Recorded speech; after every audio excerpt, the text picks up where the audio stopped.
അമ്മേ, എന്നെ +2 ഹിന്ദി പഠിപ്പിച്ച ദീപ ടീച്ചറിനെ അറിയാവോ? ഓർമ്മയുണ്ടോ? ആ ടീച്ചറിനെ പറ്റിയിട്ടാണ് ഞാൻ ഡോക്യുമെന്ററി ചെയ്യാൻ പോകുന്നത്.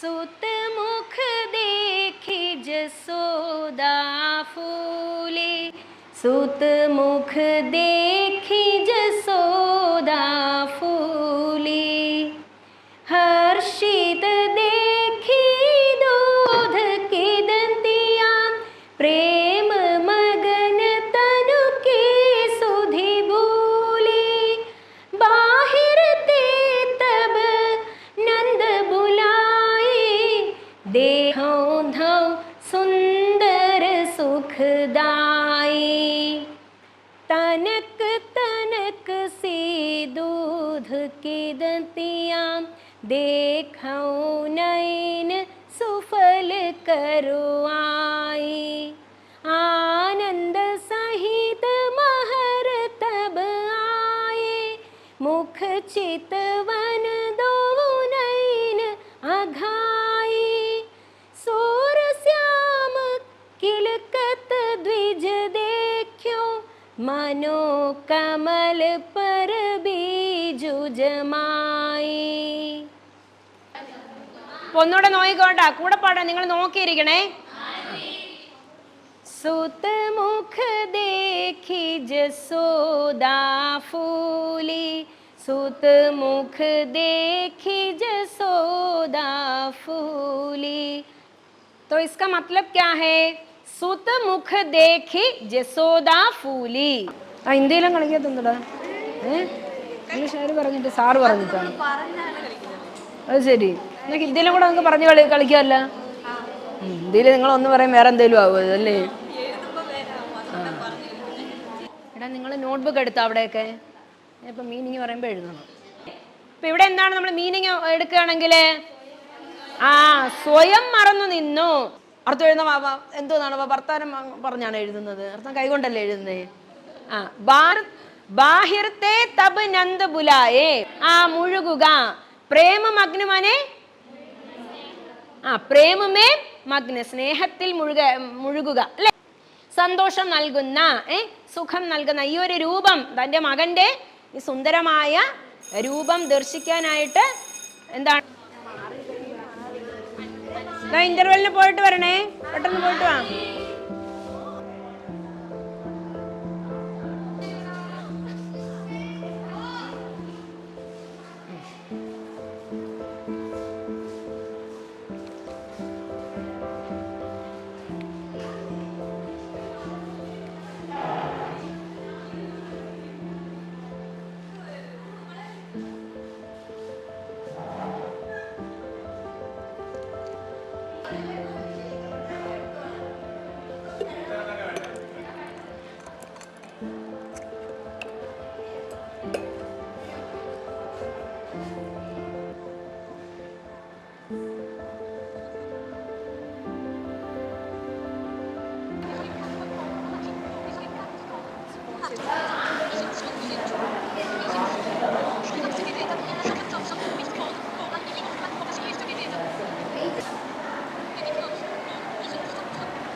हेलो. हे मत कहो खुदा से मेरी मुश्किलें बड़ी हैं, ये मत कहो खुदा से मेरी मुश्किलें बड़ी हैं, ये मुश्किलों से कह दो मेरा खुदा बड़ा है, आती है आंधियाँ तो कर उनका खैर मकदम, आती है आंधियाँ तो कर उनका खैर मकदम, तूफान से ही तो लड़ने खुदा ने तुझे चढ़ा है, അതായത് ഞാൻ പഠിക്കുന്ന സമയത്തൊക്കെ ഇങ്ങനെ ടീച്ചേഴ്സൊക്കെ പഠിപ്പിക്കുമല്ലോ ക്ലാസ്സിൽ. അപ്പം എനിക്കൊരു പിന്നെ കുറച്ചൊക്കെ നമ്മൾ ഒരു ഏജൊക്കെ ആയി കഴിഞ്ഞപ്പോഴത്തേക്ക് ഞാൻ തന്നെ ഇങ്ങനെ എന്താണ് സങ്കല്പിച്ച് നോക്കും, ഇങ്ങനെ ടീച്ചേഴ്സ് വന്ന് ക്ലാസ്സിൽ നിന്ന് പഠിപ്പിക്കുന്നതും. അപ്പോൾ പണ്ടൊക്കെ ഇങ്ങനെ സാരിയായി കൊടുത്തിട്ട് ഒന്ന് ടീച്ചേഴ്സ് പഠിപ്പിക്കും. നമ്മളത് കണ്ടിട്ടില്ലെങ്കിൽ നമുക്ക് ആ ഒരു രൂപം നമ്മളിങ്ങനെ സങ്കല്പിച്ച് നോക്കും. ടീച്ചേഴ്സ് ക്ലാസ്സിൽ വന്ന് പഠിപ്പിക്കുന്നത്, നമ്മളെ മുന്നിൽ നിന്ന് ക്ലാസ് എടുക്കുന്നതൊക്കെ ഞാനിങ്ങനെ ഒരു ഭാവനയിൽ ഇങ്ങനെ കാണുമായിരുന്നു. അപ്പം അന്ന് മുതലേ ആഗ്രഹം ഉണ്ടായിരുന്നു ഇങ്ങനെ ഒരു അധ്യാപിക ആകണമെന്ന്. ബ്രെയിൽ ലിപി ഞാൻ പിന്നെ സ്കൂളിൽ ചേർന്ന സമയത്ത് ഞാൻ ആദ്യം നീർപ്പാറ അസിസി മൗണ്ട് നീർപ്പാറ എന്ന സ്കൂളിലാണ് പഠിച്ചത്. അപ്പോൾ അവിടെ ഞാൻ ചേരുന്ന സമയത്ത് തന്നെ ആദ്യം ബ്രെയിൽ ലിപിയാണ് പഠിച്ചത്. ഹിന്ദി അക്ഷരങ്ങൾ എന്ന് പറഞ്ഞാൽ ഇപ്പോൾ ഞങ്ങൾക്ക് ഈ ബ്രെയിൽ ലിപി ഉപയോഗിച്ച് എല്ലാ പിന്നെ ഭാഷകളും എഴുതാൻ സാധിക്കും. സാധാരണക്കാർക്ക് അത് കാണുമ്പോൾ ഒരേപോലെ നിങ്ങൾക്ക് തോന്നുക ആ ഡോട്ട്സ് മാത്രമാണ് നിങ്ങൾ അറിയുന്നത്. പക്ഷേ ഞങ്ങളെ സംബന്ധിച്ച് അത് പിന്നെ നമുക്ക് ഏത് ഭാഷ വേണേലും എഴുതാൻ സാധിക്കും, അതുപോലെ വായിക്കാനും കഴിയും. ഇവിടെ വീട്ടിൽ ഹസ്ബൻഡ്, പിന്നെ എനിക്കൊരു മോനാണുള്ളത്. മോന് പിന്നെ മൾട്ടിപ്പിൾ ഡിസബിലിറ്റി ഉള്ള കുട്ടിയാണ്. അപ്പോൾ ഓട്ടിസ്റ്റിക്കാണ്, അതുപോലെ തന്നെ വിഷൻ്റെ പ്രശ്നമുണ്ട്, വിഷ്വലി ഇമ്പേർഡുമാണ്. എങ്ങനെ കാണുന്നേ ചേച്ചി? ചേച്ചി ഏത് ചേച്ചിയാ? അഞ്ജന ചേച്ചി. അയ്യോ. അപ്പോൾ അതുകൊണ്ട് തന്നെ ഹസ്ബൻഡ് നേരത്തെ എന്താണ് പ്രൈവറ്റായിട്ട് വർക്ക് ചെയ്യുമായിരുന്നു. അപ്പോൾ അപ്പം മോന് എൻ്റെ പ്രത്യേക കെയർ വേണം. അവനെ ഇടയ്ക്ക് വയ്യായികയൊക്കെ ഉണ്ട്, ഫിക്സൊക്കെ വരാറുണ്ട്. അപ്പോൾ അതുകൊണ്ട് അവനെ അങ്ങനെ നോക്കി വീട്ടിലുണ്ട്. ആൻസർ പേപ്പർ പിന്നെ ഹസ്ബൻഡാണ് പിന്നെ ചെക്ക് ചെയ്ത് തരുന്നത്. അത് ഞാൻ വീട്ടിൽ കൊണ്ടുപോയിട്ട് പക്ഷേ അതൊരു കാരണം ബാക്കി ടീച്ചേഴ്സൊക്കെ ഇവിടെ ഇരുന്ന് തന്നെ പേപ്പർ കിട്ടിക്കഴിഞ്ഞാൽ അവരിപ്പോൾ ലക്ഷ്യ ടൈം കിട്ടുമ്പോൾ ഇവിടെ ഇരുന്ന് തന്നെ കറക്റ്റ് ചെയ്യും. അപ്പം ഞാൻ വീട്ടിൽ കൊണ്ടുപോയിട്ട് എന്താണ് വീട്ടിൽ ഞാനും ഹസ്ബൻഡും കൂടെ ഇരുന്നിട്ടാണ് ചെയ്യുന്നത്. ഹസ്ബൻഡ് വായിച്ചു തരും കുട്ടികൾ എഴുതുന്നത്. അപ്പോൾ ഹിന്ദി ഹസ്ബൻഡിന് അറിയാം, ഹിന്ദി അറിയാം നന്നായിട്ട്. അതുകൊണ്ട് അത് വായിച്ചു തന്നിട്ട് അപ്പം എത്ര മാർക്കാണ് ഇതിന് ഇടേണ്ടത്, ഓരോ ക്വസ്റ്റ്യൻ്റെ കുട്ടികൾ എഴുതിയിരിക്കുന്നത് അതുപോലെ വായിക്കും. കുട്ടികൾ എന്താണോ എഴുതിയിരിക്കുന്നത് അതുപോലെ വായിക്കും. അപ്പോൾ വായിക്കുമ്പോൾ ഞാനത് കേട്ടിട്ട് പിന്നെ അത് പറയും, ഇത് ഇത്ര മാർക്ക് അല്ലെങ്കിൽ ഇത്ര കൊടുത്താൽ മതി, ഇന്നത് അല്ലെങ്കിൽ ഇന്നത് വരച്ചിടണം, ഇവിടെ റെഡിങ് കൊണ്ട് ഇങ്ങനെ ചെയ്യണം, അല്ലാതെ അപ്പോൾ അത് പറയുന്നതനുസരിച്ച് രണ്ടുപേരും കൂടെ ഇരുന്നിട്ടാണ് ചെക്ക് ചെയ്യുന്നത്.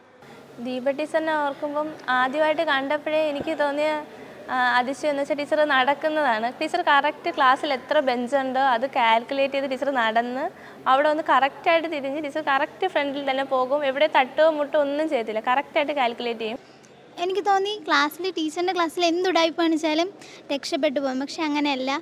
ടീച്ചറിന് ഇപ്പോൾ ഒരു കുട്ടിയാണെങ്കിൽ ആ കുട്ടിയുടെ ക്യാരക്ടർ ഫുള്ളായിട്ട് ടീച്ചർ അത് പഠിച്ച് ടീച്ചറെ പെട്ടെന്ന് മനസ്സിലാക്കും. ഞങ്ങളൊക്കെ എന്തുടായ്പാണേലും സ്ഥിരം തൂക്കുന്ന ആൾക്കാരാണ്.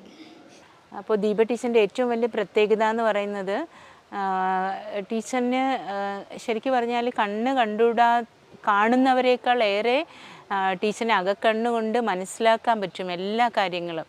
എക്സാമ്പിളായിട്ട് പറയുവാണെങ്കിൽ നമ്മളിപ്പോൾ ഒരു പുതിയൊരു ഡ്രസ്സ് ഇട്ടുകൊണ്ട് വരുവാണ്. സാധാരണ നമ്മൾ കാണുന്നവരാണ് ഇത് നന്നായിട്ടുണ്ട് അല്ലെങ്കിൽ ഇതൊരു പുതിയ ഡ്രസ്സാണെന്ന് ഐഡൻറ്റിഫൈ ചെയ്യുന്നത്. പക്ഷേ ടീച്ചറിന് ആ സ്മെല്ല് ചെയ്യുന്നതിനുള്ള കപ്പാസിറ്റി എന്ന് പറയുന്നത് അതിഭയങ്കരമാണ്. ടീച്ചർ ഉടനെ തന്നെ ചോദിക്കും, ആഹാ ഇന്ന് പുതിയ സാരിയിലാണല്ലോ വന്നിരിക്കുന്നത്.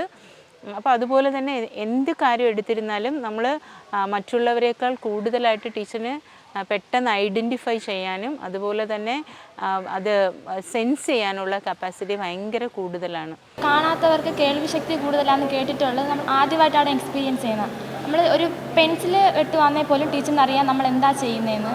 നമ്മുടെ കയ്യിൽ നിന്ന് ഒരു പേന തറയിൽ വീണാൽ അറിയാം, പേന തറയിൽ വീണിട്ടാ. പുസ്തകം മറിച്ചാൽ അറിയാം. അപ്പോൾ എപ്പോൾ ടീച്ചർ ചോദിക്കും, എന്തിനാ ഇപ്പം പുസ്തകം മറിച്ചത് നിങ്ങൾ, എന്തിനാ പേപ്പർ കീറിയത് ഇങ്ങനത്തെ ക്വസ്റ്റ്യൻസൊക്കെ വരും. അപ്പോൾ നമുക്ക് അത്ഭുതമാണ്, ടീച്ചർ കാണുന്നില്ലല്ലോ പക്ഷേ ടീച്ചർ എല്ലാം കേൾക്കും. ടെക്സ്റ്റൊക്കെ ഉണ്ടെന്ന് ചെക്ക് ചെയ്യും. അപ്പോൾ നമ്മൾ വേറെ പേജ് വല്ലതും എടുത്തിട്ടുണ്ടെന്ന് നോക്കാം, വേറെ കുട്ടികളുടെ കൊണ്ട് കൊടുക്കും, ഈ പേജ് കറക്റ്റാണോ. ചില പിള്ളേർ സപ്പോർട്ട് ചെയ്യും, പേജൊന്ന് പറയണേ. എന്നിട്ട് ചില പിള്ളേർ സത്യസന്ധത പറയും. അപ്പം നമ്മൾ കൊടുക്കും. നമ്മൾ എന്തിനെ കാണിക്കണോ അതിനനുസരിച്ച് നമുക്ക് ഇത്തിരി മാർക്കൊക്കെ കുറയ്ക്കും. എനിക്ക് 20ന് 19 കിട്ടിയുള്ളൂ. ഞാൻ എവിടെ പോയി നോക്കിയാൽ 1 മാർക്ക്. അവൻ പറഞ്ഞു, നീ ക്ലാസ് കിടന്ന് ബഹളം വെക്കുന്നുണ്ടാണ് ആ 1 മാർക്ക് പോയെന്ന് പറഞ്ഞ്. ഞാൻ ജനിച്ചപ്പോഴൊക്കെ അമ്മയൊക്കെ പറഞ്ഞിരിക്കുന്നത് കണ്ണ് സാധാരണ ആളുകളുടെ കണ്ണ് പോലെ തന്നെയാണ് ഉണ്ടായിരുന്നത്. പിന്നെ ഒരു 3 മാസത്തിന് ശേഷമൊക്കെയാണ് കണ്ണിലിങ്ങനെ ഒരു വെള്ളപ്പാട് പോലെ കണ്ടിട്ട് അങ്ങനെ പിന്നെ എന്തോ അത് വിഷൻ ഉണ്ടോ ഇല്ലെന്നൊന്നും അന്നൊന്നും അറിയാൻ പറ്റുന്നില്ല. കാരണം കണ്ണ് കാണുമ്പോൾ പെട്ടെന്ന് അറിയില്ല. പിന്നെ അന്ന് അങ്ങനെ വലിയ ട്രീറ്റ്മെൻ്റ് ഒന്നും അങ്ങനെ ചെയ്തിട്ടില്ല, കാരണം അന്ന് അത്രയും വർഷങ്ങൾക്ക് മുൻപല്ലേ. അപ്പോൾ അതുകൊണ്ട് അങ്ങനെ ചെറുതിലേ തന്നെ പിന്നെ നമ്മൾ സാധാരണ കുട്ടികൾ നോക്കുന്നത് പോലെ നോക്കില്ല, കാരണം സാധാരണ കുട്ടികളിപ്പോൾ നോക്കി ചിരിക്കും, അങ്ങനെയൊക്കെ അങ്ങനെയുള്ള ഇതൊന്നും ഇല്ലായിരുന്നു, മൂമെൻറ്റ്സോ അങ്ങനെയൊന്നും നോക്കി ചിരിക്കുകയോ അങ്ങനെയൊന്നും ഇല്ലാത്തതുകൊണ്ട് പിന്നെ എന്തോ അവർക്ക് ഇങ്ങനെ ഡൗട്ട് തോന്നി, അങ്ങനെ ഹോസ്പിറ്റലിൽ കാണിച്ചു. അപ്പോൾ പിന്നെ കാര്യമായിട്ട് അങ്ങനെ ട്രീറ്റ്മെൻറ്റോ അങ്ങനെയൊന്നും അന്ന് ചെയ്തിട്ടില്ല. ഓ 12 മണി.